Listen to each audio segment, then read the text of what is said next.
ইয়া রাব্বাল আলামিন। আল্লাহ, তুমি না কোরআনে বলেছো বান্দা যতই গুনাহ করবে আমার কাছে তাওবা করলে আমি তোমারে মাফ করে দেব।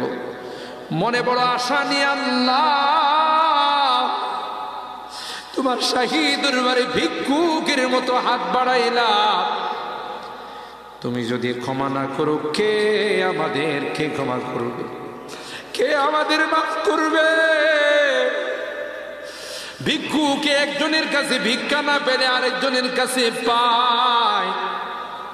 এক দুয়ার থেকে বিতাড়িত হলে আরেক দুয়ারে যায়। তোমার দরবার থেকে যদি মাহরুম হয়ে যায়, বিতাড়িত হয়ে যায়, কার কাছে যাব? কে আমাদেরকে ক্ষমা করবে? মালিক রে, কাঙ্গালের মতো হাত বাড়াইলাম, তাওবা করতেছি, আর জীবনে কোনোদিন নামাজ ছাড়ব না, আর জীবনে কোনো গুনাহ করব না,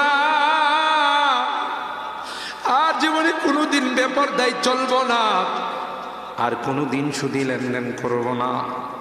কিয়ামতের কঠিন ময়দানে আমাদেরকে তুমি গুনাহগার বলে ডাক দিও না।